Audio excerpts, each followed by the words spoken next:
اللهم صل على محمد وعلى آل محمد كما صليت على إبراهيم وعلى آل إبراهيم إنك حميد مجيد. اللهم بارك على محمد وعلى آل محمد كما باركت على إبراهيم وعلى آل إبراهيم إنك حميد مجيد. بلغ العلا بكماله كشف الدجى بجماله حسنت جميع خصاله صلوا عليه وآله. उल्फत में बराबर है अपाहों के जुपाहो, उल्फत में बराबर है अपाहों के जुपाहो। हर किसी में लज्जत है अगर दिल में मजा हो। बलगलना بجماله كشف الدجى بجماله حسنت جميع خصاله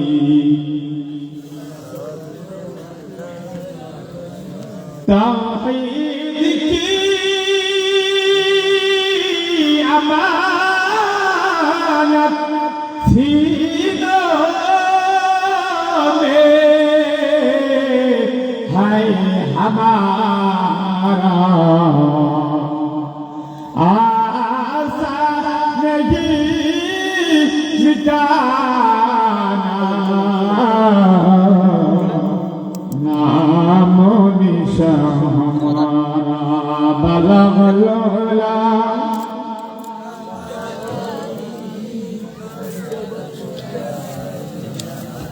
حسنت جميع خصاله صلوا عليه وآله.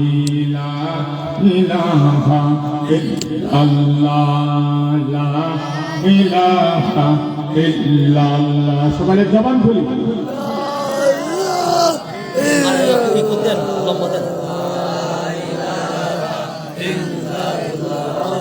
لا إله إلا الله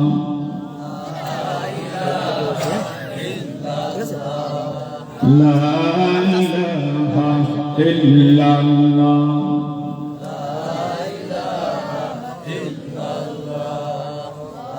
जिक्र कर से नबी अली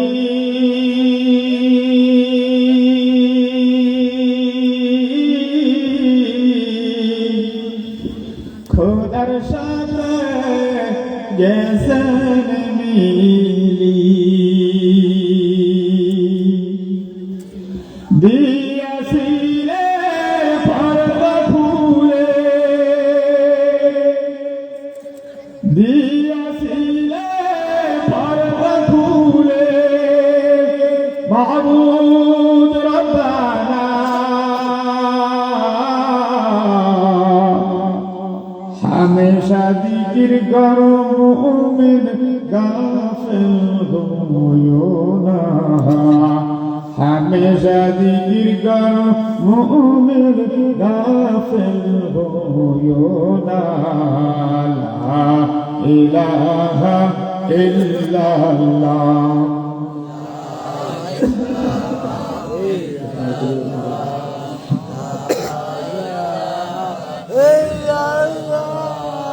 لا ইল্লাল্লাহ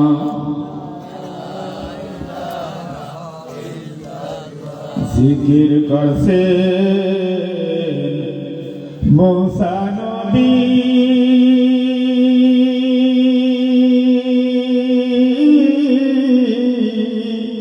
তুর পাহাড়ে গেলেন চলি জিকির করছে মুসা নবী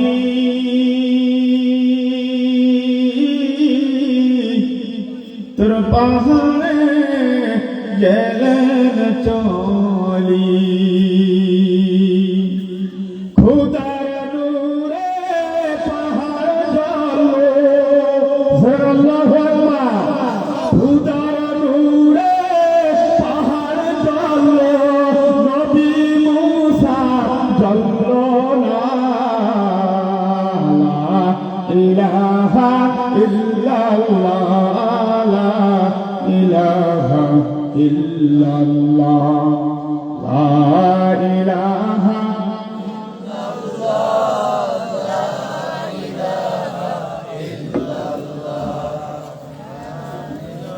লা ইলাহা ইল্লাল্লাহ মুহাম্মাদুর রাসূলুল্লাহ আল্লাহ তোমার লীলা খেলা কেউ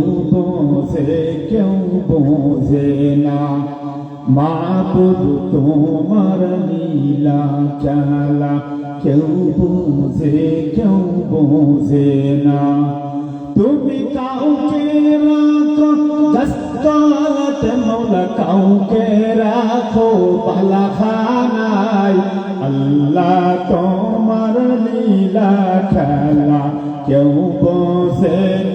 বোঝে না মাবুদ তোমার লীলা খেলা কেউ বোঝে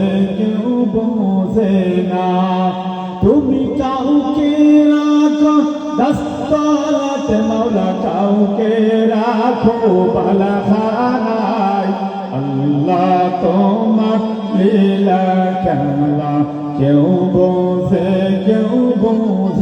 না মাবুদ তোমার লীলা খেলা কেউ বোঝে না আল্লাহ তোমার লীলা খেলা কেউ বোঝে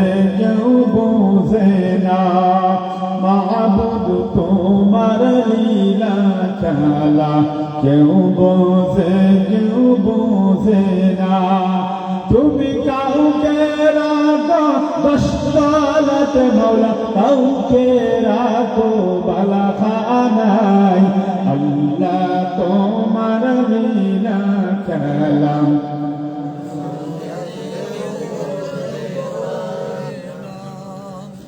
মুসা তোমার নবী ছিল তুর পাহাড়ে দিয়ার কল্ল মুসা তোমার নবী ছিল তুর পাহাড়ে দেখা করল খুদার নূরে পাহাড় জ্বলল নবী মুসা জ্বলল না আল্লাহ তোমার লীলা খেলা কেউ বোঝে না মাবুদ তোমার লীলা খেলা কেউ বোঝে না তুমি কাউকে রাখো দস্তালত মৌলা কাউকে রাখো বালাখানায় আল্লাহ তোমার লীলা খেলা কেউ বোঝে না মাবুদ তোমার লীলা খেলা কেউ বোঝে না ঐতিহ্যবাহী দুর্জনী মহাল পূর্বপাড়া বাইতুল নাজাত জামে মসজিদ ও এলাকাবাসী যুব সমাজের উদ্যোগে প্রথম বার্ষিক মাহফিলের সম্মানিত সভাপতি সাহেব আজ আমার পূর্বের আলোচক জনাব হযরত মাওলানা মোহাম্মদ মনিরুজ্জামান সাহেব, সহকারী সরকারি অধ্যাপক, আরবি দারুল কোরআন সিদ্দিকা কামিল মাদ্রাসা খুলনা, ও আমার স্নেহের ছাত্র হাফেজ কারি মোহাম্মদ শামীম হোসেন সিদ্দিকী সহ অন্য হযরত উলামায়ে কিরাম ও আমার মুরব্বিয়ান ইসলাম তালাবে উলুম ও আমার এলাকার কলিজার টুকরা যুবক ভাইরা, পর্দার আড়ালের অবস্থান মা বোনেরা, আল্লাহ তাবারক ওয়া তাআলার দরবারে লাখ শুকরিয়া যে মহান আল্লাহ রাব্বুল আলামিন কোরআনের মজমায়, হাদিসের মজমায়, জান্নাতের মজমায় আশা এবং বশারত তৌফিক দান করেছেন। এজন্য মহান মালিকের দরবারে শুকরিয়া আদায় করি, সকলেই বলি আলহামদুলিল্লাহ। এই মাহফিল হওয়াতে আপনারা খুশি না বেজার? খুশি কারা কারা হাত উঁচু করে আল্লাহকে দেখান। নারায়ে তাকবীর, নারায়ে তাকবীর। আল কোরআনের আলা সংসদে যারা, নারায়ে তাকবীর। নারায়ে তাকবীর দিতে আর ভয় আছে? কথা বলে ভয় আছে নাকি? সব সময় সামলার জমিনে নারায়ে তাকবীর দিতে আমাদের কণ্ঠকে চেপে ধরেছিল বাংলাদেশ হাজার হাজার তৌহিদি জনতা। এই ময়দানে নেমে আবার নারায়ে তাকবীর সরে গেলে রাষ্ট্রকে বাতিল পালন করেছে। কথা ঠিক না? নারায়ে তাকবীর, নারায়ে তাকবীর। প্রিয় মুসলমান ভাইরা, যারা যে যেখানে আছে কোরআনের মজমায় চলে আসেন। আগামীকাল আর এই মাহফিল হবে না। কথা ঠিক কিনা জোরে বলুন? আগামীকাল এই মাহফিল হবে নাকি? সাহাবায়ে কিরাম জিজ্ঞেস করলেন, ইয়া রাসূলুল্লাহ, ইয়া হাবিবাল্লাহ, দুনিয়ার জমিনের ভিতরে জান্নাতের বাগান কোথায়? রাসূলুল্লাহ সাল্লাল্লাহু আলাইহি ওয়াসাল্লাম বলেছিলেন, যেই জমিনের উপর বসে বসে মানুষ জিকির করে, কোরআন নিয়ে আলোচনা করে, জান্নাত নিয়ে আলোচনা করে, জাহান্নাম নিয়ে আলোচনা করে, আসমান জমিন নিয়ে আলোচনা করে, এমন মসবাহ হচ্ছে দুনিয়ার জমিনের ভিতরে জান্নাতের বাগান। এই মুহূর্তে রাসূল আকরাম সাল্লাল্লাহু আলাইহি ওয়াসাল্লামের ভাষ্য অনুযায়ী আমরা এখন জান্নাতের মজলিসে বসে আছি।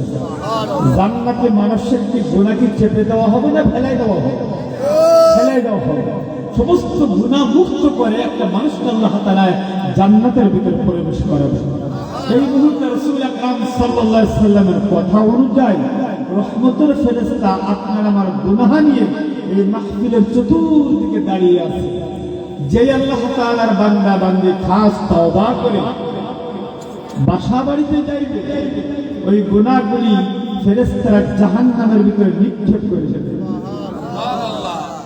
আর যে ব্যক্তি খাস তওবা করবে, আল্লাহ তাআলা তার আমলনামায় কোনো গুনাহ রাখবেন না। জোরে বলুন সুবহানাল্লাহ। এমন একটি মজলিস, যে মজলিস আল্লাহ পাক রব্বুল আলামিন আমাদেরকে আনছেন এবং যাদেরকে ভালোবাসছেন, মুহাব্বত করেছেন, তাদেরকে আল্লাহ তাআলা দ্বীনের সহিবুল দান করেন এবং তাদেরকে যারা দ্বীনের খেদমত করেন, দ্বীনের মজলিসে বসার ব্যবস্থা আল্লাহ তাদের পক্ষ থেকে করে দেয়। কথা ঠিক কিনা জোরে বলেন? এই জন্য যারা বাহিরে আছে তারা এখনো কিন্তু জান্নাতের প্যান্ডেলের বাহিরে আছে। কথা ঠিক কিনা জোরে বলেন? অনেকে বাদাম কেনার জন্য পাগল, রাস্তাঘাটে পাপড় খাওয়ার জন্য পাগল, বন্ধু বান্ধবকে নিয়ে চায়ের দোকানে আড্ডা দেওয়ার পাগল। কথা ঠিক কিনা জোরে বলেন?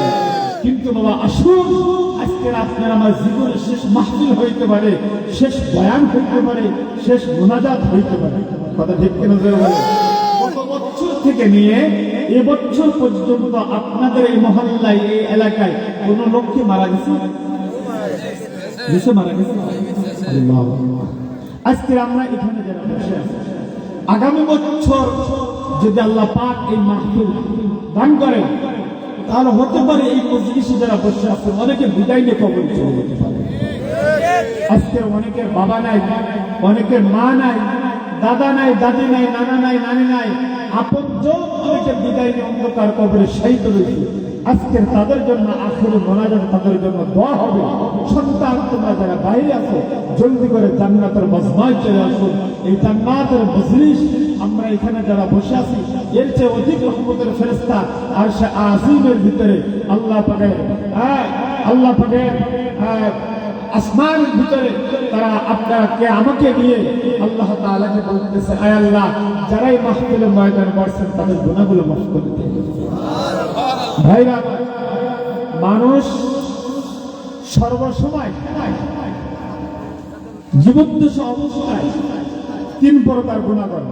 কয় প্রকার? কথা বলেন, কয় প্রকার? তিন প্রকার গুনাহ করে। এক নম্বর গুনাহ হচ্ছে সাগীরা গুনাহ, ছোট ছোট গুনাহ।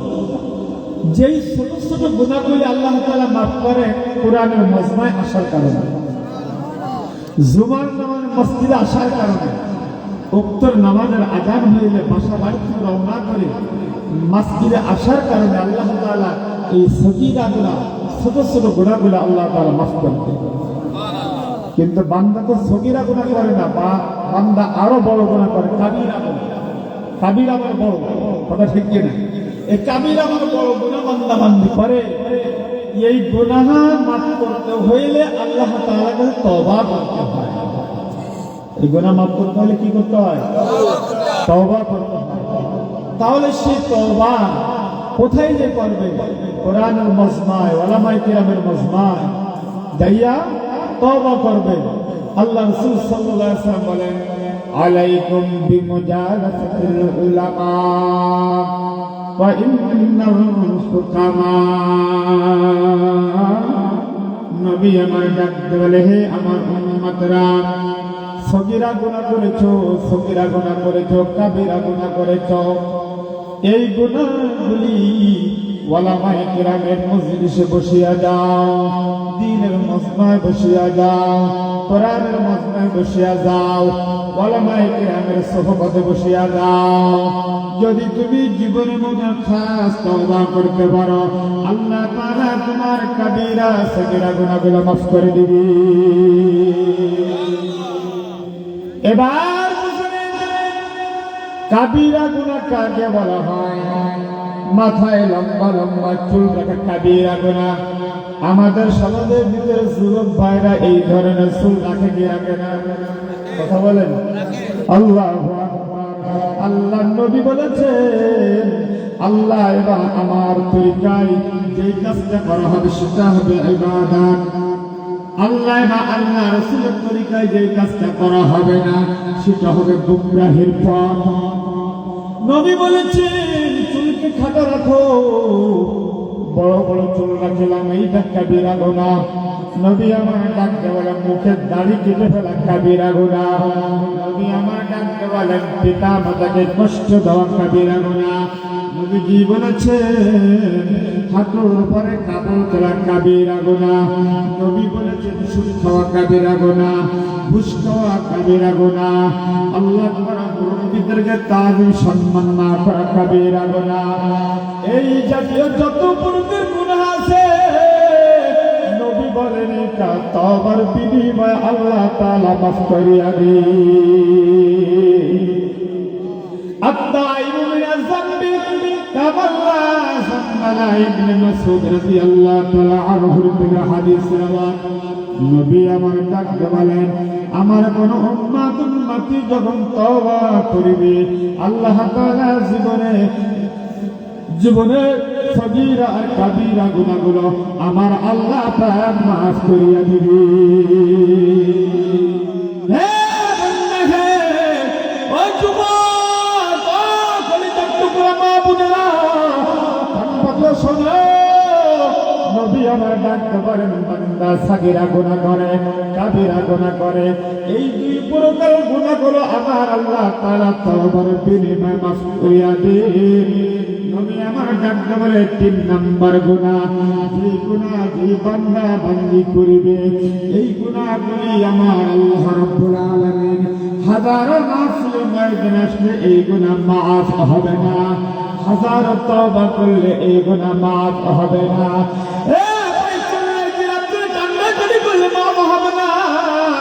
মদিনা কান্নাকাটি করলে এই গুনাহ আল্লাহ মাফ করবে না। এমন মসজিদের তুমি নির্মাণ করে দাও, তাহলে এই গুনাহ মাফ হবে না। হাজারো মাদ্রাসা যদি তুমি দান করো, আল্লাহ পরে এই গুনাহ মাফ হবে না। সাহাবায়ে কেরাম বলেন, কি গুনাহ সেটা কি গুনাহ? নবী আমার ডাকতে বলেন, এক বান্দা আরেক বান্দার হক নষ্ট করে যেন খাইছে। এক বান্দা আরেক বান্দার হক নষ্ট করেছে, শক্তির বলে, ক্ষমতার বলে, শক্তির বলে, ক্ষমতার বলে এতিমের মাল খাইছে। আছে কি নজর বলেন? এক ভাই আরেক ভাইয়ের মাল খাইছে। এমনকি আপনার বাড়িতে আপনি প্রতি বছর ঘেরা দেন, ঘেরা চেনেন না? ঘেরা চটা দিয়ে বাইরে ঘেরা দেন। আল্লাহু আকবার। ঘেরা দিতে দিতে আর একজনের জমির ভিতরে, আইলের ভিতরে আপনি এক হাত এক বিঘা ঢুকে দিছে। আছে কি নজর? এতিমের মাল খাইছো, জনগণের মাল খাইলে, ইট খাইছে, সিমেন্ট খাইলে, রাস্তা খাইলে, পাথর খাইলে। বলেন না কেন? ও মুসলমান ভাইরা আমার, এমনই যারা পরের মাল খাইছে, এতিমের মাল খাইছে, আল্লাহ পাক রব্বুল আলামিন ডাকতে বলেন, ইন্নাল্লাযীনা ইয়াকুলুনা মালাল ইয়াতামা যুলমা ইন্নামা ইয়াকুলুনা ফি বুতুনিহিম ইল্লান নার ওয়া সায়াসলাউনা সাঈরা।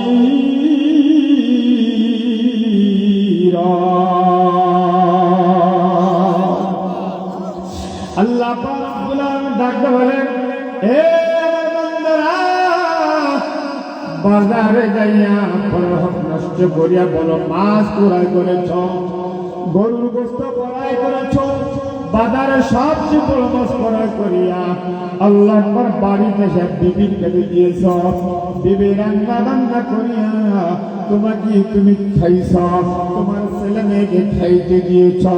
নবী আমার ডাকতে বলেন, আল্লাহ পাকের পক্ষ থেকে জানাই দেন, আল্লাহ পাক রব্বুল আলামিন বলেন, তুমি ভালো ভালো খাবার খাইছো, পরের হক নষ্ট করিয়া। মনে করো না তুমি ভালো খাবার পেটের ভিতরে ঢুকাইছো, আল্লাহ পাক বলেন তুমি পেটের ভিতরে জাহান্নামের আগুন ঢুকাইছ। নবী আমার ডাকতে বলে, قال رسول الله صلى الله عليه وسلم لا يدخل الجنة جسد غزي بالحرام। হারাম খাওয়ার দ্বারাই শরীরের ভিতরে যে রক্ত মাংস তৈরি হবে, নবী আমার ডাকতে বলে, জান্নাত দূরের কথা, জান্নাতের ঘ্রাণ পাইবে না। ভাইরা আমার, আল্লাহু আকবার। এতিমের মাল খাইছে যারা, জনগণের মাল খাইছে যারা, পরের জমি ফাঁকি দিয়া খাইছে, বুখারী শরীফের মধ্যে আছে, কিয়ামতের ময়দানে এই গুনাহ করে দিয়ে কবরে চলে গেছে। কিয়ামতের ময়দানে যখন নড়বে, আমার নবী ডাকতে বলেন, কিয়ামতের ময়দানে সাত কবর জমিন আমার আল্লাহ পাক রব্বুল আলামিন গলায় তাবিজ বানাইয়া ঝুলাইয়া দিবি। নবী আমার ডাকতে বলে, 2 নম্বর শাস্তি হবে, তার জিহ্বাটা নাভিস্থল পর্যন্ত ঝুলে যাবে এবং ওই জিহ্বা থেকে দুর্গন্ধ জড়িত লালা বের হইতে থাকবে। পাশের মানুষ ডাকতে বলে, আল্লাহ তোমার এই বান্দাকে সরাইয়া দাও, দুর্গন্ধের কারণে আমরা কিয়ামতের ময়দানে টিকতে পারতেছি না।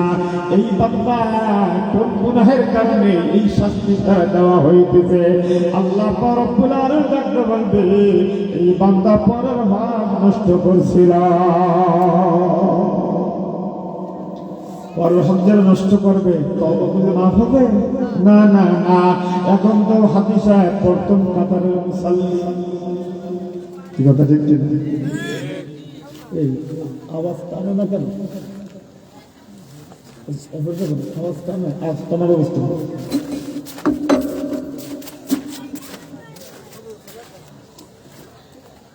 আমার কথা বুঝতে পারতেছেন? এই গুনাহ তওবা করলে মাফ হবে না, আপনি হাদিস পড়লে মাফ হবে না। ভাই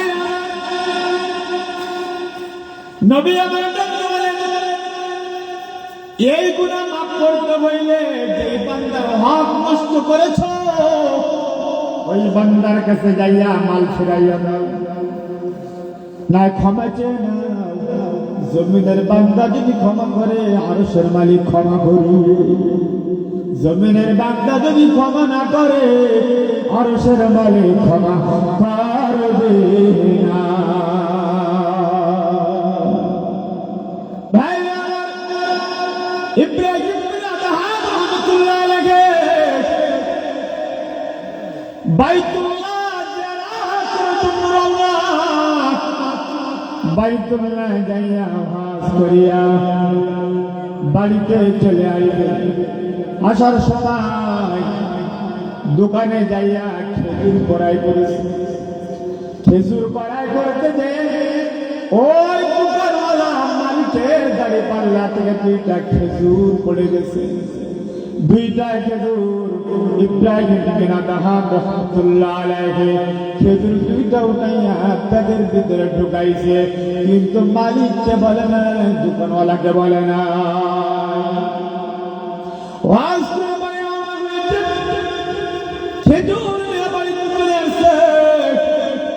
আল্লাহ আকবার, বাইতুল মুকাদ্দাসের ভিতরে নামাজ আদায় করে, তাহাজ্জুদ পড়ে, জিকির করে, হযরত থেকে আসিয়া বাইতুল মুকাদ্দাসের ভিতরে ইবাদতের ভিতরে কাটায়।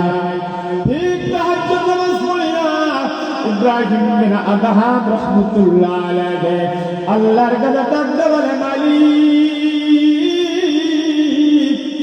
আমি বড় গুনাহগার, বড় পাপী, বড় অন্যায়কারী, আল্লাহ তুমি আমাকে মাফ করে দাও।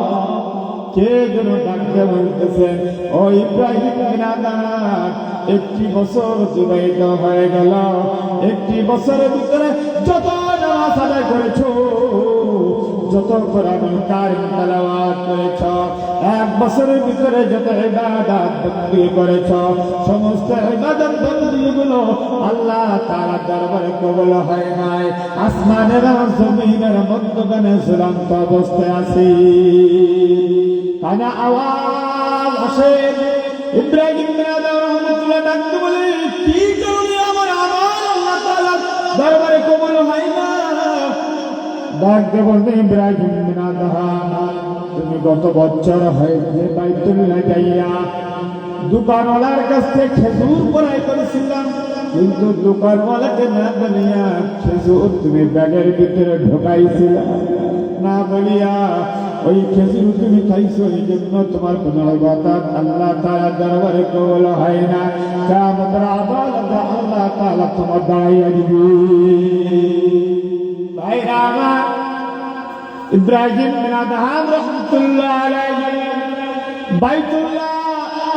বাইতুল মুকাদ্দাসের ভিতর থেকে বের হয়ে বাইতুল্লাহর দিকে দৌড়াইয়া ডাক দেওয়ালে, হরে আমার দয়ার মাওলা রে, তোমাকে বুঝি আমি পাইলাম না, তোমাকে বুঝি পাইলাম না, আমার দয়ার বাসুরে তোমাকে বুঝি পাইলাম না রে। ইব্রাহিম বিন আদহাম রাহমাতুল্লাহ আলাইহি বাইতুল্লাহর দিকে দৌড়ায়। আল্লাহু আকবার। ওই দোকানওয়ালার সামনে যে দাঁড়াইছে, কিন্তু যেই ব্যক্তির কাছ থেকে খেজুর ক্রয় করছিল ওই ব্যক্তিকে দোকানের ভিতরে আর দেখা যায় না। আল্লাহু আকবার। দোকানের সামনে দিয়ে ঘোরাফেরা করে। দোকানওয়ালা ডাকতে বলে, ও চাচা, আপনি কাকে খুঁজতেছেন, কাকে খুঁজতেছেন? ওই দোকানওয়ালা কোথায়? ওই দোকানওয়ালা তো আমার আব্বাজান ছিল। কোথায় তোমার আব্বাজান?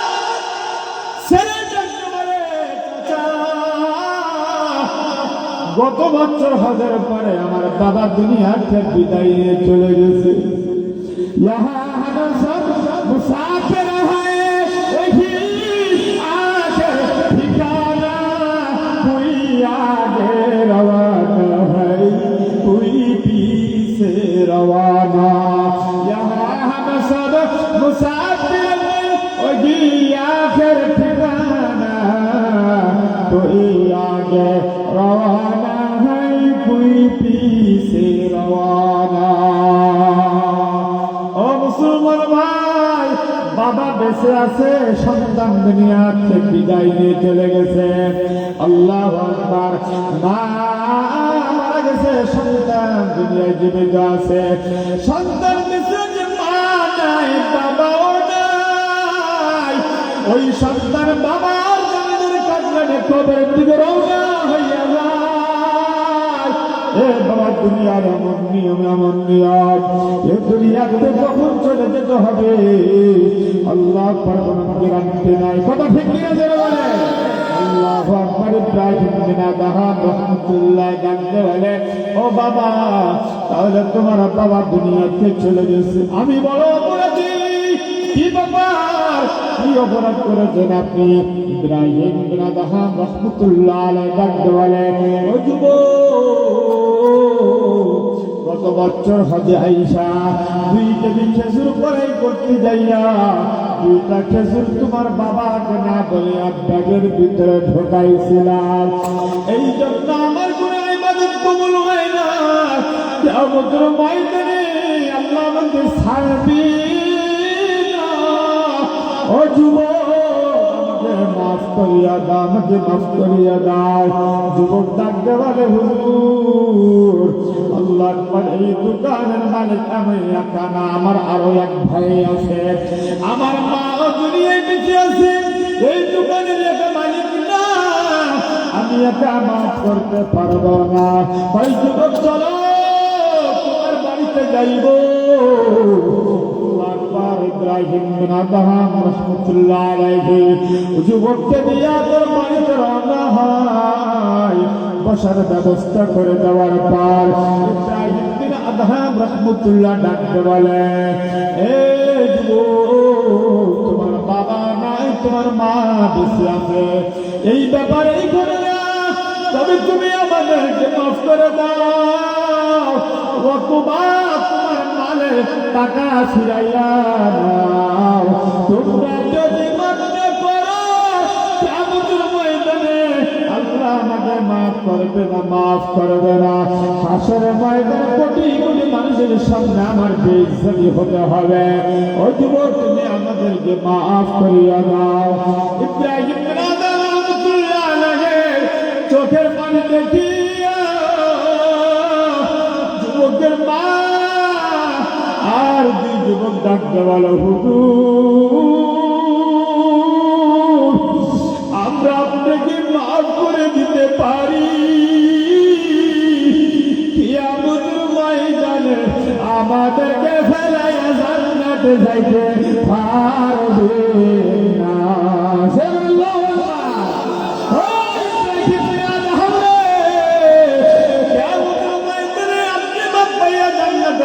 আমাদেরকে কি উপায় হবে? এই ওয়াদাতে ইব্রাহিম বিন আদহাম রাহমাতুল্লাহ ডাকতে বলে, বাবা কিয়ামতের ময়দানে আমার মাওলা আমাকে যদি মাফ করিয়া দেয়, তোমাদেরকে ফেলাইয়া জান্নাতে যাব না। বুঝলাম না রে আমরা মুসলমান, বুঝলাম না, বুঝব যে যাইবি আমার মাওলার কবরে। আরে বুঝলি না রে যুবক, তুমি বুঝলা না, বুঝবি যে যাইবি আমার মাওলার কবরে। ওই কবর বাড়ি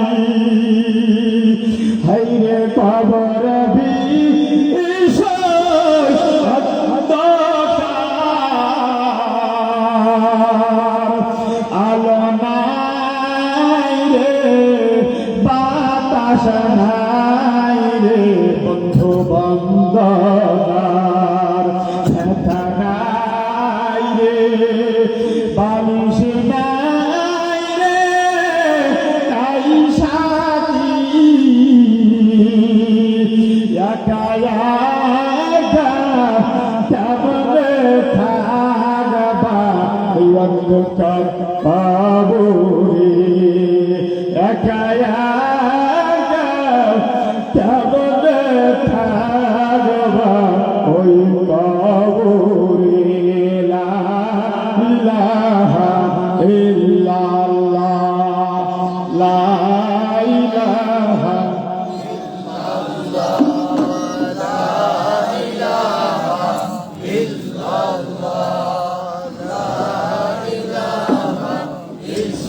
لا إله إلا الله محمد رسول الله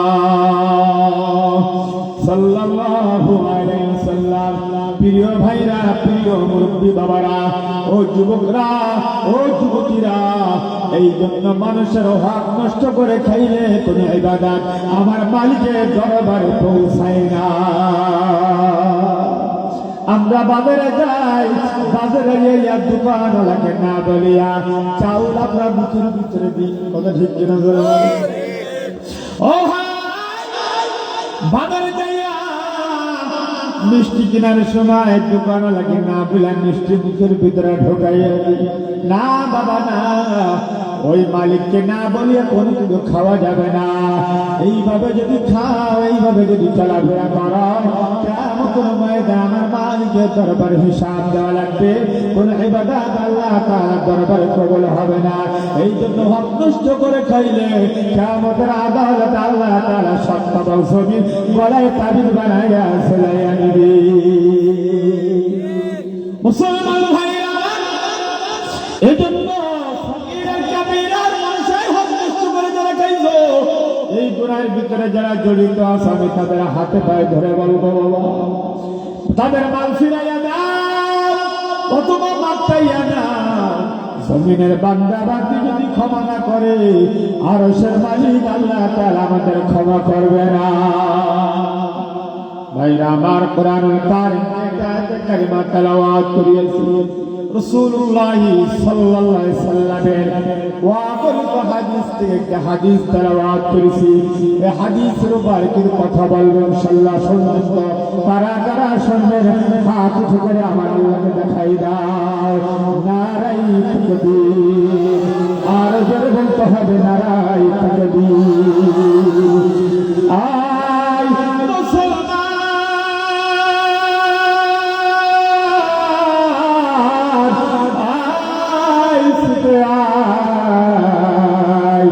খোদার পথে জীবন বিলায়। আয় মুজাহিদ,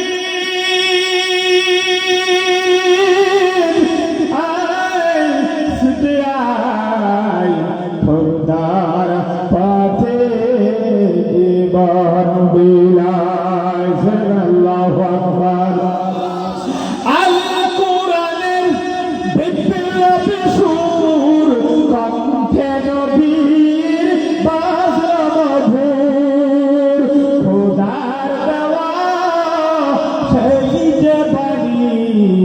এই জীবনে মানতে যে চাই, আল্লাহ পাকের কোরআন মানতে চাইতে চাই না।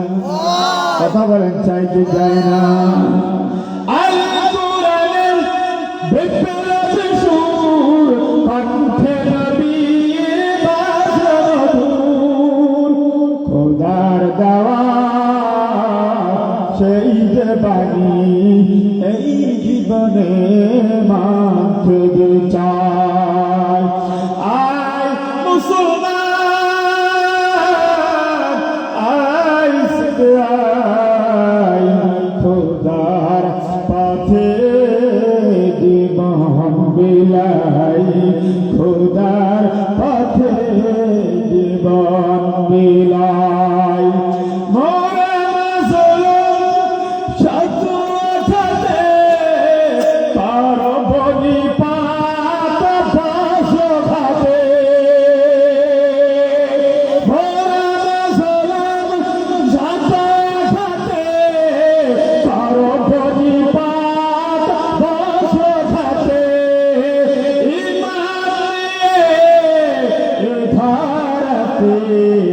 বাঁচার বোধর বাঁচতে যে চাই। কথা ঠিক কিনা? এদেশে তৌহিদের জনতার ভিতরে নৌজওয়ান যুবকদের ভিতরে আবু সাইদ ঘুরে ঘুরে বুকের ভিতরে গুলি লাগিয়ে গোটা রক্ত জমিনে ঢেলে এদেশ থেকে প্রতিবাদ সরকারকে এদেশ থেকে তাড়ানো হয়েছে। কথা ঠিক কিনা? প্রিয় মুসলমান ভাইরা, এদেশের যুবকদের বিশাল অনুদান, বিশাল বিশাল প্রতিশ্রুতি, বিশাল স্পৃহা এই জমিনের ভিতরে তাদের আছে। কথা ঠিক কিনা? এরা হচ্ছে আপনাদের হ্যাঁ যুবকদের সম্মান কত? ও যুবক ভাই, এই যুবক বয়সে একবার যদি আল্লাহ বলে ডাকেন যে আল্লাহ তাআলা 70 বার ডাকের জবাব দেন। আর একজন বৃদ্ধ মানুষ যদি 70 বার ডাকেন, আল্লাহ পাক রব্বুল আলামিন তাদের ডাকে সাড়া দিয়ে দেন। সুবহানাল্লাহ। ইসলামের ভিতরে সবচেয়ে অবদান কথা ঠিক কিনা জোরে বলেন? ইসলামের সর্বপ্রথম যে যুদ্ধ হয়েছিল সেই যুদ্ধের ভিতরে 313 জন 7-9 জন যুবক ছিল, কোন ঘোড়া মানুষ ছিল। কথা ঠিক কিনা জোরে বলেন? মুসলমান ভাইরা আমার, এজন্য যুবকদের প্রোগ্রাম মাহফিল আল্লাহ তাআলা সকল যুবকদেরকে ইসলামের হাতিয়ার হিসেবে কবুল করে। সকলে বলেন আমিন। ভাইরা আমার, আমি যে আয়াতে কারিমা তেলাওয়াত করিয়াছি এবং রাসূল সাল্লাল্লাহু আলাইহি ওয়াসাল্লামের যে হাদিস তেলাওয়াত করেছি, এই হাদিসের উপর আল্লাহ পাক কিছু আলোচনা করতে চাই। মানুষের কিছু রোগ শরীরে যেমন ব্যাধি হয়, জ্বর হয়, মাথায় ব্যথা, হাঁটুতে ব্যথা, মাজায় ব্যথা, ডায়াবেটিস, কত সমস্যা। কথা ঠিক কিনা জোরে বলেন? এর চিকিৎসা আসে ডাক্তারের কাছে গিয়ে ঔষধ দেয়। কথা ঠিক কিনা জোরে বলেন?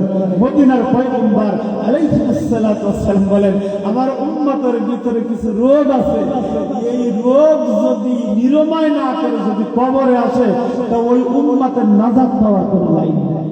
কথা ঠিক কিনা জোরে বলেন? তার ভিতরে সবচেয়ে বড় 2টা রোগ আছে উম্মতের ভিতরে। কয়টা রোগ? কথা বলেন, কয়টা রোগ? রাসূল সাল্লাল্লাহু আলাইহি ওয়াসাল্লাম বলেছেন, এই 2টা রোগ নিয়ে যদি কেউ দুনিয়ায় চলাফেরা করে তাহলে তার সমস্ত আমল বরবাদ হয়ে যাবে। যেমন তুষ দিয়ে আমাদের মা বোনেরা অনেক সময় রান্না করে, ঠিক কেন করে বলে দেখবেন ভিতরে তুষ পুড়ে ছাই হয়ে গেছে, উপরের আবরণ ভালো দেখা যায়। কথা ঠিক কেন? কিছুদিন না আগে দেখবেন ভিতরে সব কিছু ছাই হয়ে গেছে। কথা ঠিক কেন করে বলে? আমাদের উপরের অবস্থা ভিতরে টুপি মাথায়, দাড়ি মুখে, লম্বা জামা গায়ে, কিন্তু ভিতরে যত আমল আছে সমস্ত আমল ঠিক ওই তুষের মতন পুড়ে ছাই হয়ে আছে। কিয়ামতের ময়দানে আমল নামা, কিয়ামতের ময়দানে হাজী সাহেবের আমল নামা দেওয়া হবে, যুবক তোমাদের আমল নামা দেওয়া হবে, আমি বক্তার আমল নামা দেওয়া হবে। দেওয়ার পর দেখবে আমল নামা এত নামাজ পড়লাম, দুনিয়ায় নামাজের নেকি নাই, এত রোজা রাখলাম, কোন রোজার নেকি নাই, এত জিহাদ করিলাম, জিহাদের নেকি নাই, এত তাহাজ্জুদ পড়লাম কিন্তু তাহাজ্জুদের কোনো নেকি নাই, এত কোরআনুল কারীম তেলাওয়াত করলাম কোনো নেকি নাই, এত জিকির করিলাম কিন্তু আমার আমল নামার ভিতরে কোনো নেকি নাই। আল্লাহ তাআলাকে ডাকতে বলবে, মালিক আমি হুজুরের বয়ান শুনে এত পরিমাণ আমল করতাম কিন্তু আমার আমল গেল কোথায়? আমার আমল নামা তো ফাঁকা। আল্লাহ রাব্বুল আলামিন ডাকতে বলবে, এই আমল নামা ফাঁকা, তুমি জাহান্নামে চলিয়া যাও। আল্লাহ কি কারণে? কি কারণে? আল্লাহ রাব্বুল আলামিন কিয়ামতের ময়দানে বলবে, 2টা রোগ সম্পর্কে তোমরা বয়ান শুনছিলা কিন্তু আমল করো নাই, ওই 2টা রোগ নিয়ে তুমি দুনিয়ায় চলাফেরা করেছো, এই জন্য তোমার সমস্ত আমল বরবাদ হয়ে গেছে। ক্বালা রাসূলুল্লাহ সাল্লাল্লাহু আলাইহি ওয়াসাল্লাম, ইয়াকুম আল হাসাদা ফাইনাল হাসাদা ইয়াকুলুল হাসানাতি কামা তাকুলুন নারুল হাতাব আও কামা ক্বালা নবী সাল্লাল্লাহু আলাইহি ওয়াসাল্লাম। মদিনা হে উম্মতের দল, তোমাদের ভিতরে যদি দুইটা রোগ থাকে, দুইটা ব্যাধি যদি থাকে, তাহলে তোমাদের আমল বরবাদ হয়ে যাবে, নামাজ কবুল হবে না। সাহাবায়ে কেরাম বলে, ইয়া রাসূলুল্লাহ, ইয়া হাবিবাল্লাহ, সেই দুইটা রোগের নাম কি? নবী আমার ডাকতে বলে, যার অন্তর ভিতরে হিংসা রোগ আছে, আল্লাহ আকবার, ইনি আর আমল নামা গুলো আগুনে পুড়ে ছাই হয়ে যাবে। রাসূল দুই নম্বর কলিজার ভিতরে অন্তরের ভিতরে হিংসা রোগ আছে না? কেমন এই কথা বলে আছে, হিংসা আছে। আল্লাহ আকবার, হিংসা রোগ, আল্লাহ আকবার। এই হিংসা একজন আরেকজনের প্রতি আমরা হিংসা করি, আছে কিনা?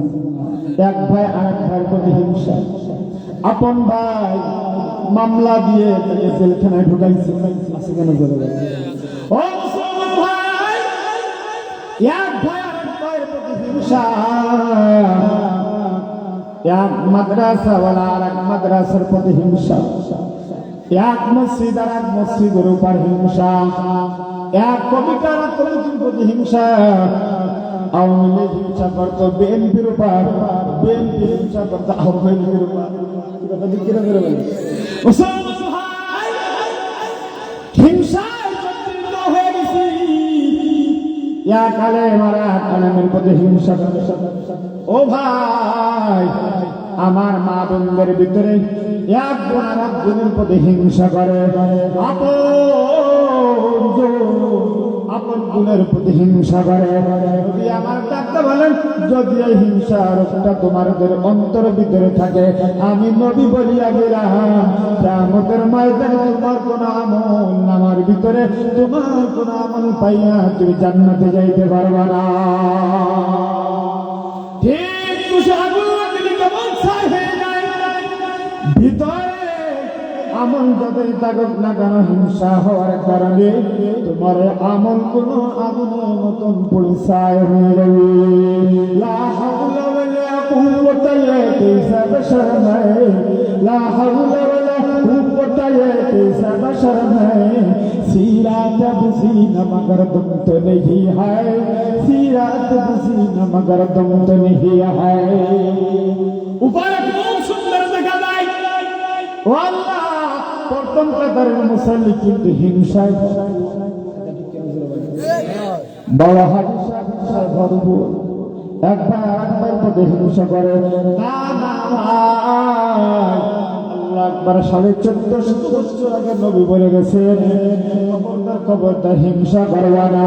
হিংসা রোগ যদি তোমার ভিতরে থাকে, তুমি জান্নাত পাইবা না। আর হিংসা রোগ যদি না থাকে, আমি নবী বলিয়া গেলাম, তুমি মাওলা থেকে জান্নাতে যাইবা। ভাইরা, আল্লাহ জামানার কি ঘটনা, এই হাদিসে আলোচনা করেছেন শাহ আশরাফ আলী থানভী রাহমাতুল্লাহ আলাইহি বয়ানুল কোরআনের ভিতরে। মুসলমান ভাইরা আমার, যার অন্তরের ভিতরে হিংসা থাকবে না, যার অন্তরের ভিতরে অহংকার থাকবে না, যার অন্তরের ভিতরে মিথ্যা থাকবে না, নবী আমার ডাকতে বলে সে জান্নাতে মানুষ ছেড়ে আল্লাহু আকবার। আর যার অন্তরের ভিতরে এই রোগগুলো থাকবে, তিনি যতই আমল করুক না কেন, আমলগুলি হিংসার আগুনে পড়ে ছাই হয়ে যাইবে। মুসলমান ভাইরা আমার, বিশ্বনবী মুহাম্মদুর রাসূলুল্লাহ সাল্লাল্লাহু আলাইহি ওয়াসাল্লাম আসরের নামাজ পড়িয়া আল্লাহু আকবার মুসাল্লিদের দিকে ফিরে পড়ছে। আপনাদের ইমাম সাহেব বসে গেলেন, আসর সব বসে, কথা বলেন না কেন? নবীজির সুন্নাত, সাহাবায়ে কিরামের দিকে ফিরে সাহাবায়ে কিরামের অবস্থা জানতে আল্লাহর নবী সাহাবায়ে কিরামের দিকে ফিরে বসে। কথাবার্তা বলার পর সাহাবায়ে কিরাম বের হয়ে গেলেন। সাহাবী উমর ইবনে খাত্তাব রাদিয়াল্লাহু তাআলা আনহু মসজিদে নববীর সামনে আল্লাহ নবীর সামনে বসা। আল্লাহ নবী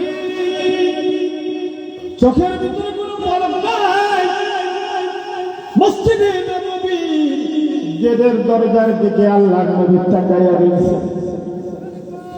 সাহাবে আমার রাদিয়াল্লাহু তাআলা আনহু বলে, নবী ওই গেটের ভিতরে কাউকে দেখা যায় না, দরজার ভিতরে কাউকে দেখা যায় না, আপনি ওই দিকে তাকায়া কাকে দেখতেছেন? আল্লাহ নবী ডাকতে বলেন, হে ওমর, কিছুক্ষণের ভিতরে একজন মুসলমান এই মসজিদ নববীর সামনে আসবে, উনি হচ্ছে জান্নাতে মানুষ। ইয়া রাসূলুল্লাহ, কেমনে জানলেন? আল্লাহ নবী ডাকতে বলে, কিছুক্ষণ আগে জিবরাইল আমাকে বলে গেছেন। আল্লাহু আকবার। আল্লাহ নবী ডাকলেন, ওমর, ওই লোকটাকে দেখার জন্য আমি নবী তাকাইয়া রইছি। ভাইরা আমার, মাগরিবের আজানের সময় হবে ভাই, এমন সময় দেখে জিন্ন শূন্য অবস্থায় একজন আল্লাহর বান্দা, ভালো টুপি মাথায় না, ভালো রুমাল না, ভালো পোশাক, জিন্ন শূন্য অবস্থায় মসজিদ নববীর সামনে দাঁড়িয়ে রয়েছে। নবী আমার ওই মানুষটার দিকে তাকাইয়া চোখে পানি ফেলাইয়া কান্দে।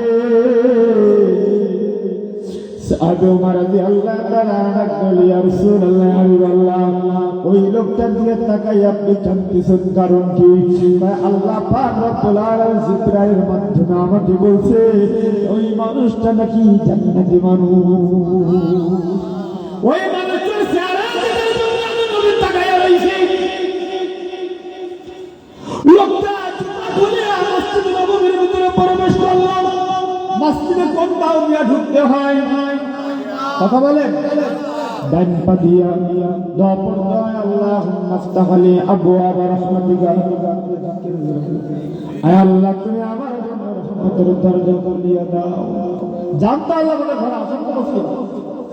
আল্লাহু আকবার, আল্লাহু আকবার। এই মসজিদে ভিতরে ঢুকিয়া ঢুকার পর মুসলমান আল্লাহ নবীকে সালাম দিয়া মসজিদে সামনে যাইয়া বসে মাথাটা নিচু করিয়া আল্লাহ পাকে জিকির করতেছি। ওয়া আন্নাল মাসাজিদা লিল্লাহি ফালা তাদউ মা'আল্লাহি আহাদা।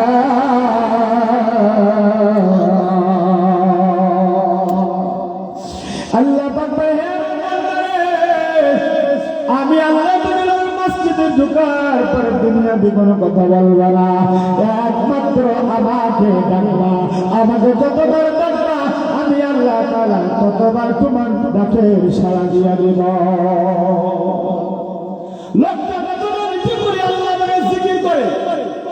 আর আমরা মসজিদের ভিতরে যাইয়া দুনিয়াবি গল্পের ভিতরে লিপ্ত হইয়া যায়।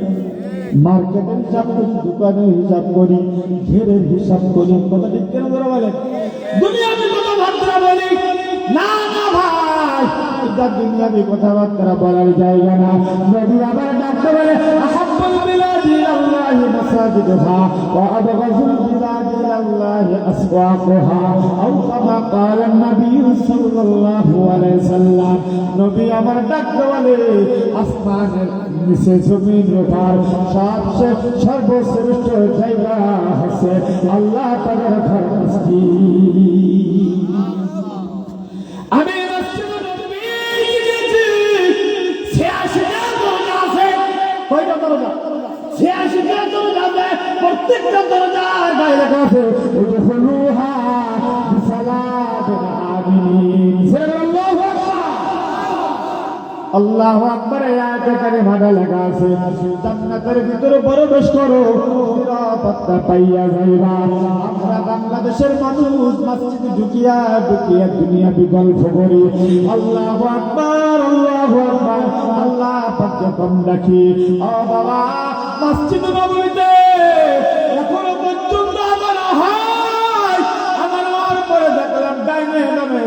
পিছন থেকে মানুষগুলো ঝাঁকে ঝাঁকে মসজিদ নববীর ভিতরে প্রবেশ করিয়া আল্লাহ পাকের কোরআনুল কারীম তেলাওয়াত করতেছে।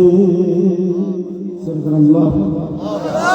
মসজিদে যারা হজে গেছেন দেখছেন, মসজিদে নববীর ভিতরে যারা নামাজে যায় এরা তার থেকে কোরআনুল কারীম পেয়ে কোরআনুল কারীম তেলাওয়াত করেছে। সুবহানাল্লাহ। আমাদের মুসল্লিরা কয়জন কোরআন পড়তে পারে? কয়জন? খুব কম। ঠিক কেন? খুবই কম। আমরা মসজিদে চার দোকানে ঘন্টা কাটাইয়া দিই। বলে আযান হইলে মসজিদকে অতিক্রম করিয়া চার দোকানে যাইয়া বসি। অনেক মুরব্বী বাবারা আছে চার দোকানে বসে বসে টিভি দেখে, বিড়ি খায়, চা খায়। আজকে কিনা জোরে বলে। যদি বলি কাকা চলে মসজিদে যাই, বাবা যাইতে লাগো, আসতেছি। কি আসে না একজন মুরব্বী? কথা বলেন না কেন? আসে কেন জোরে বলে? বাবা যাইতে লাগো, আসতেছি।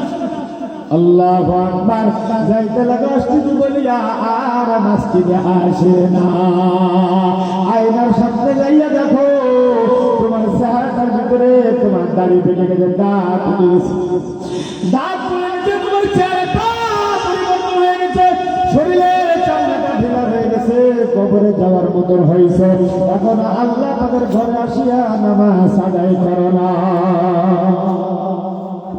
মুসলমান ভাইরা ও যুবক রে, আদান হয় মসজিদে নামাজ পড়তে আসো না। সাহাবী উমর রাদিয়াল্লাহু তাআলা আনহুর জামানায় সাহাবী উমর মসজিদ নববীর ভিতরে বসা এক নতুন যুবক মদিনার বাজার আসিয়া কাঁদতেছে, চিল্লাইতেছে আর বলতেছে আমার জীবন থেকে আমার পুঁজি শেষ হইয়া গেল, আমার পুঁজি শেষ হইয়া গেল, আমার জীবনের পুঁজি শেষ হইয়া গেল। মদিনার মুসলমানরা বারবার বিচার করে কি পুঁজি শেষ হইয়া গেল যুবক বলো। যুবক ডাকতে বলে আমার পুঁজি শেষ হইয়া গেল, আর চোখের পানি ফেলাইয়া কাঁদতেছি। লোক থেকে ফিরিয়া সাধু বাড়িতে ফিরে গেলেন।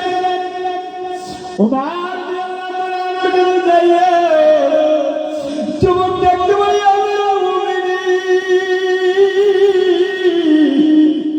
আমি যুবকের প্রতি শেষ হইয়া গেল। সাহাবী ওমর রাদিয়াল্লাহু তাআলা আনহু বলে কি প্রতি শেষ হইয়া গেল? আল্লাহ পাক রব্বুল আলামিন যদি আমার বয়স 40 বছর লিখে থাকে, আমার 20 বছর বয়স অতিক্রম হয়ে গেল, সামনে আমার 20 বছর বাকি আছে, আমার জীবন হায়াত কমে যাইতেছি। উমর আমি যুবককে আল্লাহর কবরে যাব, আমি যুবককে আল্লাহ তাআলা করবে রাখবো, আমার বড় ভয় কবরে যাইয়া আমি কি জবাব দিব? ও আমার যুবক ভাই, বুড়া মানুষের যুবকরা বেশি এই জমিনের ভিতরে মারা যায়, কথা ঠিক না? মুসলমান ভাইরা আমার, যুবক ভাইরা আমার, এই জন্য আল্লাহ পাকের বিধি বিধান মানতে হবে যে হবে না। সাহাবী হযরত বিলাল রাদিয়াল্লাহু আনহু আল্লাহু আকবার আযান দেওয়ার জন্য মসজিদ নববীতে আসছে। আর ওই লোকটা মসজিদের কর্ণে যাইয়া আল্লাহ তাকে জিকির করতেছেন, আল্লাযীনা ইয়াযকুরুনাল্লাহা কিয়ামান ওয়া কুউদান ওয়া আলা জুনুবিহিম ওয়া ইয়াতাযাক্কারুনা ফী খালকিস সামাওয়াতি ওয়াল আরদ রাব্বানা মা খালাকতা হাযা বাতিলা সুবহানাকা ফাকিনা আযাবান নার। সাল্লাল্লাহু আলাইহি ভাই আল্লাহ তাআলা বলেন আমি আল্লাহ তাআলা যে মানুষগুলো বানাইছি, এই মানুষ সবসময় যে অবস্থা থাকে হয় দাঁড়ানো অবস্থা থাকে না, বসা অবস্থা না, সব অবস্থায়। কথা ঠিক কেন করে বলি? আমরা এখন কোন অবস্থায় আছি? কথা বলে আল্লাহ রব্বুল আলামিন আল্লাযীনা ইয়াযকুরুনাল্লাহা কিয়ামা। বান্দা তুমি যখন দাঁড়ায়া থাকবা তখন আমার মালিকের জিকির করিবা। বান্দা মসজিদে যাও, ভাই হেঁটে হেঁটে আল্লাহ পাকের জিকির করতে করতে রওনা হও। কিয়ামা কুহুদাও আলা জুনুবিহিম। আল্লাহ পাক রব্বুল আলামিন ডাকতে বলে, হে আমার বান্দা বান্দি, যখন তুমি জমিনের ভিতরে বসে থাকো তখন আমি মালিকের জিকির করবা। বান্দা বিছানা পিঠ লাগাইয়া যখন ঘুমাইতে যাবা তখন তুমি জবান দিয়ে মালিকের জিকির করবা। আল্লাহ পাক বলে, এই অবস্থায় তুমি আমার কোনো বান্দা বান্দি মাওলা পাকের জিকির করবে, আল্লাহু আকবার, তার উপর জাহান্নামের আগুন হারাম হয়ে দিবে। কিন্তু কই ভাই, আমরা তো তাই আল্লাহকে স্মরণ করি না, বসা অবস্থায় আল্লাহকে স্মরণ করি না, সব অবস্থায় আল্লাহকে স্মরণ করে না, বরং যখন ঘুমাইতে যায় মোবাইলের ইয়ারফোনটা কানের ভিতরে ঢুকাইয়া গান বাজনা শুনতে শুনতে ঘুমাইয়া যায়। ঠিক করে বলে ওই যুবক,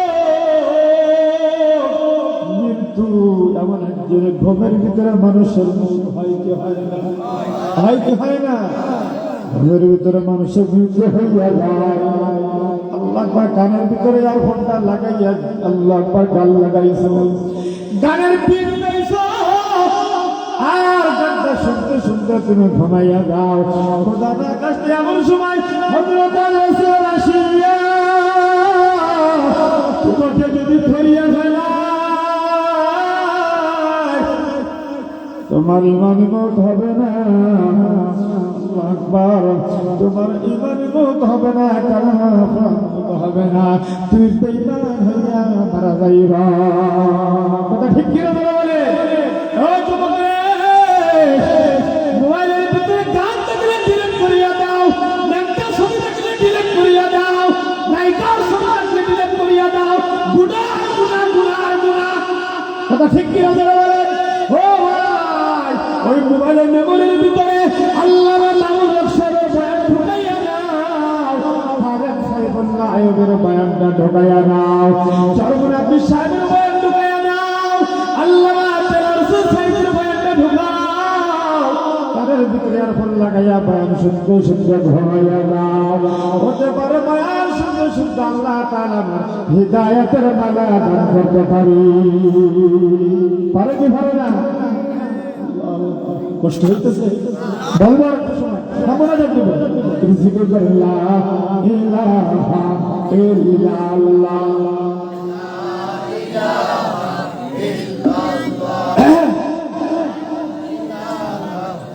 আর ইলাহা আসমানের মালিক তুমি আল্লাহ, জমিনের মালিক সেই আল্লাহ, লা ইলাহা ইল্লাল্লাহ, লা ইলাহা ইল্লাল্লাহ, লা ইলাহা মুহাম্মাদুর রাসূলুল্লাহ। মুসলমান ভাইরা আমার, যুবক ভাইরা আমার, এই জন্য বাবা চোখের গুনাহ, হাতের গুনাহ, পায়ের গুনাহ, এই গুনার ভিতরে নিমজ্জিত হইয়া যদি আমরা কবরে যাই, কবরে যাইয়া ধরা খাইয়া যাইবা। এই জন্য মোবাইলটা যেমন ভালো জিনিস, ওই রকম খারাপ জিনিস বানাইও না, খারাপ জিনিস বানাইও না। আল্লাহু আকবার, গুনাহ করিও না, গুনাহ করিও না।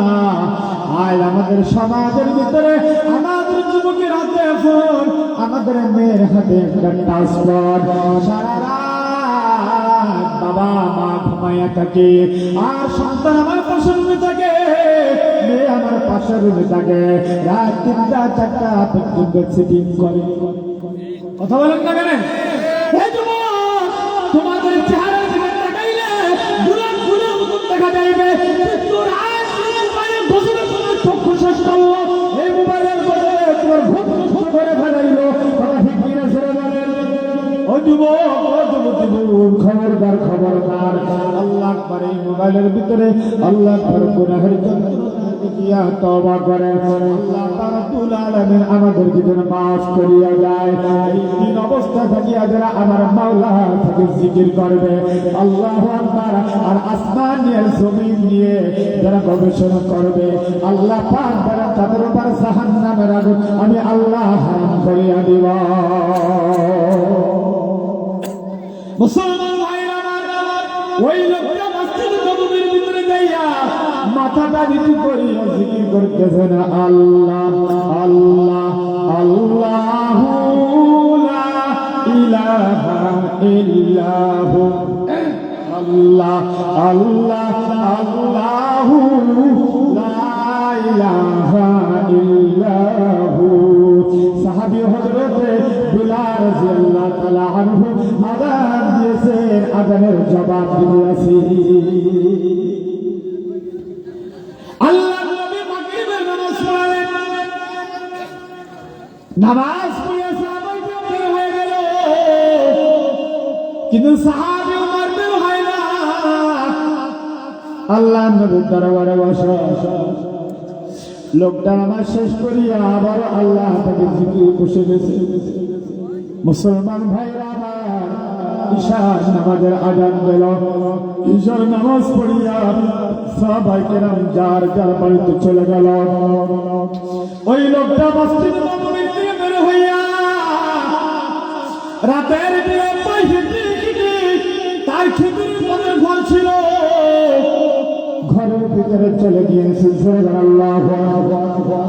সাহাবী ওমর রাদিয়াল্লাহু তাআলা আনহু বাড়ি না যাইয়া ওই যুবকের পিছনে চলতেছে, ওই যুবকের পিছনে চলতেছে। যুবক বাড়ির ভিতরে যাওয়ার পর সাহাবী ওমর রাদিয়াল্লাহু তাআলা আনহু ঘরের দরজায় যাইয়া দাঁড়াইয়া যায়। আসসালামু আলাইকুম ওয়া রাহমাতুল্লাহ।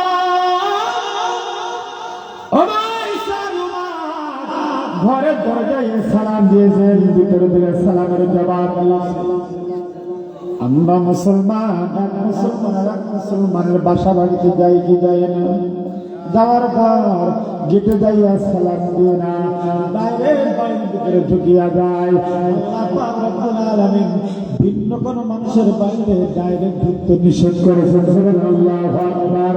ইয়া আইয়ুহাল্লাযীনা আমানু লা তাদখুলু বুয়ুতান গায়রা বুয়ুতিকুম হাত্তা তাসতানিসু ওয়া তুসাল্লিমু আলা আহলিহা।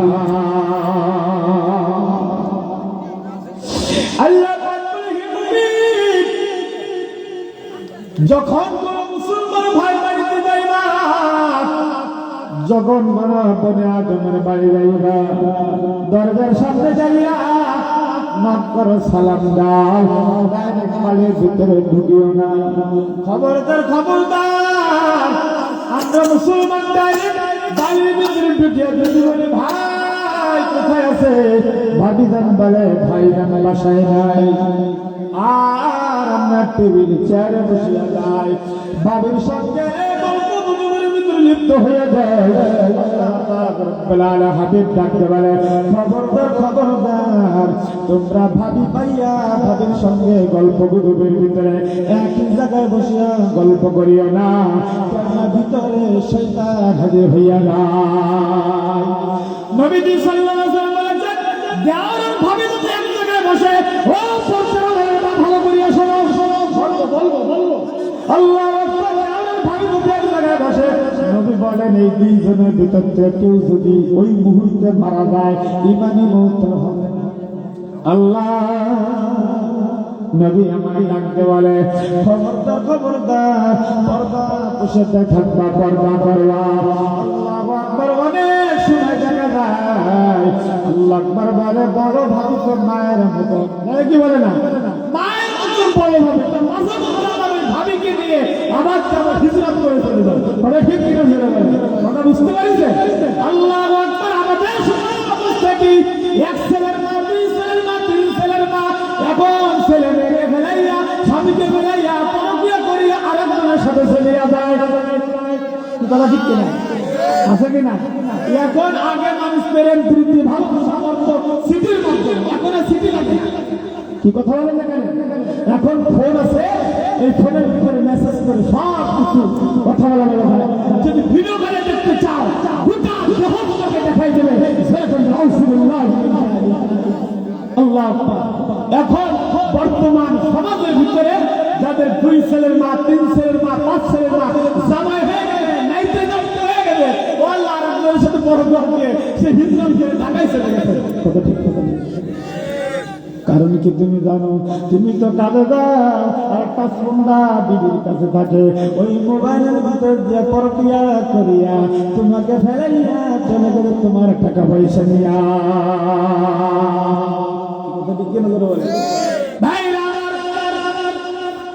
এই আমি সাক্ষীরা বাইরে গেছিল রাখতে নাই এক যুবক সাউথ আফ্রিকায় 10 বছর থাকলো 10টা বছর পর আসিয়া দেখে আমার ঘরে বিবি নাই কি ব্যাপার গেল কোথায় কয় আমার চাচাতো ভাইয়ের সাথে সম্পর্ক করে আসে চলে গেছে আমি যত টাকা পাঠাইছি বলছে যে বিল্ডিং বাড়ি করছি আমার বাড়িতে কোনো বিল্ডিং বাড়ি না কোনো ব্যবসা বাণিজ্য নাই আমার টাকা পয়সাগুলো সব তারা কণ্ঠ জমা করিয়া আমার কাছে বিদায় নিয়ে চলে গেছে আমি বাড়িতে আসিয়া পাইলাম না আছে কিনা এরকম আছে কিনা জোরে বলেন মুসলমান ভাইরা আমার ও আছে আপনাদের এলাকায় মানুষ আছে আল্লাহ আকবার ও পরদার মা কান পাতিয়া শোনো আল্লাহ আকবার এখন নিজের স্বামী ভালো লাগে না রাস্তা দিয়া যেই যুবক যাও ওই যুবক তোমার কাছে বড় ভালো লাগে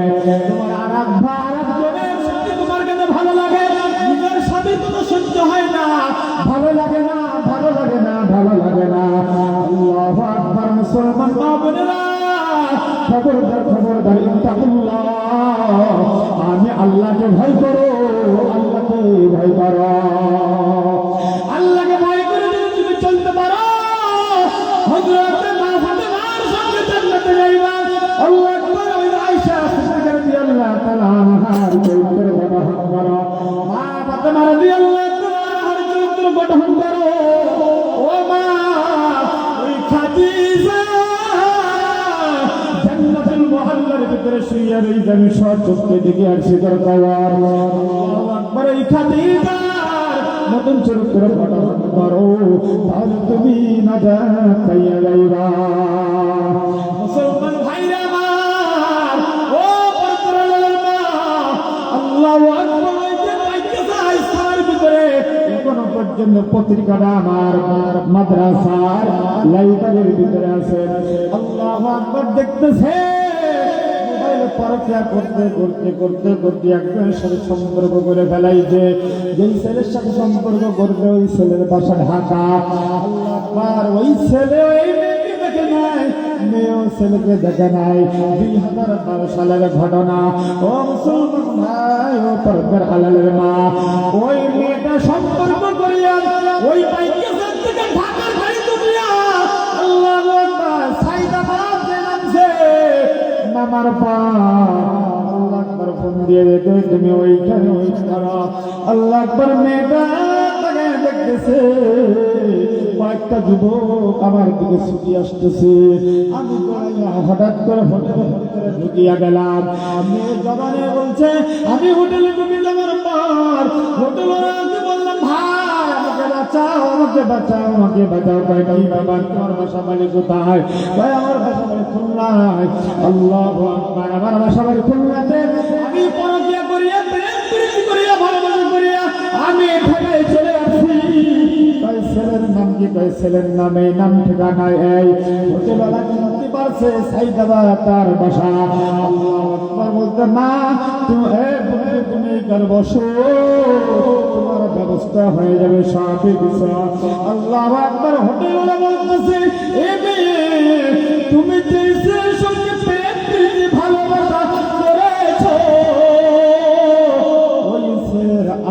তিনটা বউ আছে। কয়টা বউ? আরো তিনটা আছে। তারপরে 2 নাম্বার সে কিন্তু সুইপার। সে কি সুইপার? অনেকে ভালোভাবে প্রেম প্রীতি করে চলে যায়, দেখে যে সুইপার দেখে নাই তো কথা ঠিক কিনা বলে। এই ঘটনা মেয়েটাকে আবার পাঠাইছে পত্রিকা আসছিল। এই জন্য মুসলমান মা বোনেরা খবরদার খবরদার খবরদার, আপনাদের সম্পর্কে বয়ান করতে গেলে অনেক লম্বা ইতিহাস। এই জন্য হিজরত করে যাইও না, বাড়ি ঘর ছাড়িয়া, বাবা মাকে ছাড়িয়া, স্বামীকে ছাড়িয়া, ছেলেকে ছাড়িয়া যাইও না। এমন প্রেমের ভিতরে যদি কেউ হাবুডুবু খাও, জীবনে খাস তওবা করো, যদি আল্লাহ পাকের কাছে মাফ পেতে চাও। রাসূল বলেন, আমি মেয়েদেরকে যাইয়া পুরুষদেরকে মহিলাদেরকে জাহান্নামের ভিতরে আমি পিছনে দেখছি। কথা ঠিক কিনা জোরে বলেন। ও মুসলমান ভাই, ও পবিত্র মা, নবী আমার মেয়েদেরকে যাইয়া ডাকছে আল্লাহু আকবার। এক শ্রেণীর মহিলারা আল্লাহু আকবার ভালো খাবার পাশে রাখিয়া পচা দুর্গন্ধ খাবার খাইতেছে। আল্লাহ নবী ডাকতে বলে, আছে জিবরাইল, ও ভাই জিবরাইল, এই মহিলাগুলি কাহারা? এরা ভালো খাবার রাখিয়া সেগুলো না খাইয়া পচা দুর্গন্ধ যুক্ত খাবার খাইতেছে আর ছটপট ছটপট করতেছে। আল্লাহ নবী ডাকতে বলে, ও ভাই জিবরাইল, এই মানুষগুলির পরিচয় কি? জিবরিল আমিন আলাইহিস সালাতু ওয়াস সালাম বলেন, নবী গো, এইগুলি আপনার উম্মত। এরা কি কাজ করে দুনিয়ায়? ভাই ইয়া রাসূলুল্লাহ, ওর ঘরে হালাল স্বামীকে রেখে ও পরকিয়া করিয়া ভিন্ন পুরুষের সঙ্গে মেলামেশা করিয়া অবৈধ কাজ করেছিল, কাজ করছিল। কিয়ামত পর্যন্ত হালাল খাবার রাখিয়া হারাম জিনিস খাইতে খাইতে ও ছটফট ছটফট করতে থাকবে। সুবহানাল্লাহ। আল্লাহ নবী ডাকতে বলে, জিবরাইল, এই পুরুষগুলি কারা? যেই পুরুষগুলি ভালো খাবার রাখিয়া পচা খাবার খাইতেছে। জিবরিল আলাইহিস সালাম ডাকতে বলে, ইয়া রাসূলুল্লাহ, এগুলো আপনার উম্মত। এরা ঘরের ভিতরে হালাল বিবিকে রাখিয়া অন্য মহিলাদের সাথে সম্পর্ক করিয়া সময় কাটাইছে, রাত কাটাইছে। সেই সমস্ত পুরুষগুলি ভালো খাবার রাখিয়া পচা দুর্গন্ধ খাবার কিয়ামত পর্যন্ত খাইবে। মুসলমান ভাইরা, আল্লামা আখির রহমাতুল্লাহ বলেছে, যে ব্যক্তি স্বাস্থ্য হারালো সে কিছু হারালো। ভালো করিয়া বোঝেন, যে স্বাস্থ্য হারালো অর্থাৎ আপনার শরীর আগে ভালো ছিল, এখন আপনার উঠবে দেওয়া শরীর একটু নষ্ট হয়ে গেছে। আল্লাহ আল্লামা আখির রহমাতুল্লাহ আলাইহি বলেন, তোমার শরীর একটু ভেঙে গেছে, তুমি কিছু হারাইছো। আল্লাহু আকবার। তোমার সম্পদ তুমি হারাইছো, কিছু হারাই না। তোমার সম্পদ আজকের ছিল, কালকের নাই, আবার হওয়া সম্ভব। কথা ঠিক কিনা? আল্লামা আখির রহমাতুল্লাহ আলাইহি বলেন, যার চরিত্র হারালো সে সবই কিছু হারালো। কথা ঠিক কিনা বলেন? যে চরিত্র হারালো সে সবই কিছু হারালো। এই জন্য চরিত্র নষ্ট করা যাবে না।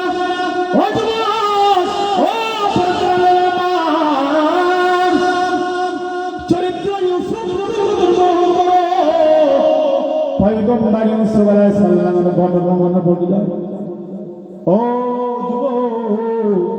কেমন চরিত্রবান ইউসুফ নবী ছিল।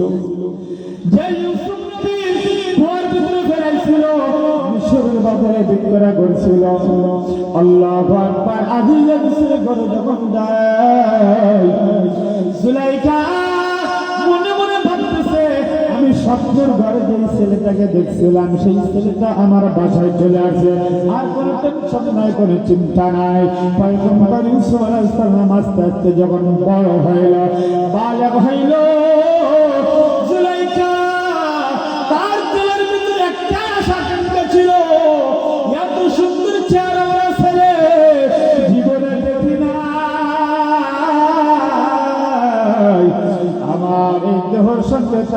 দরজাটা লাগাইতে যদি পারতাম আমার জীবনের আশা আকাঙ্ক্ষা মিটিয়া যাইত। এ পয়গম্বর ইউসুফকে দেখি শান্তির দরজা তালা বন্ধ করিয়া আল্লাহর পর ঘরের ভিতরে আটক করিয়া জুলাইখা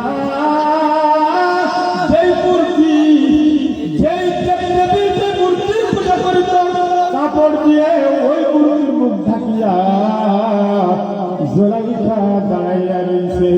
আল্লাহু আকবার। ও পর্দার মা কণ্ঠ দিয়ে শোনো, জুলাইখা কাপড় দিয়া তার মূর্তির মুখ ঢাকিয়া দেয়। পয়গম্বর ইউসুফ নবী ডাকতে বলে, ও জুলাইখা তুমি কাপড় দিয়ে কার মুখ ঢাকতেছো? আমার খোদার মুখ আমি কাপড় দ্বারা ঢেকে দিই।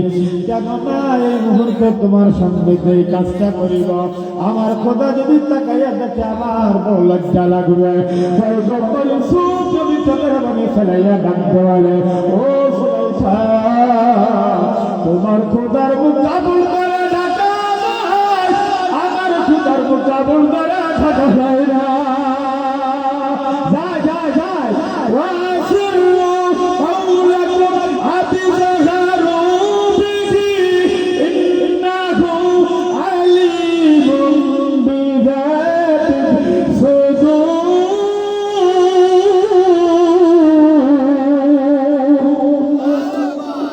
Allah Allah শির সাবার মিতুনা বিদানাম তামাম। পয়গম্বর ইসলামে ডাকতে বলে, আমার খোদা মুখ খবর দ্বারা ঢাকা দেয় না। এইখানে যারা বসে আছে আমার কুদরাতি আমার মাওলা তার কুদরাতের মায়ার নজরে তাকাইয়া দেখতেছেন। আল্লাহু আকবার।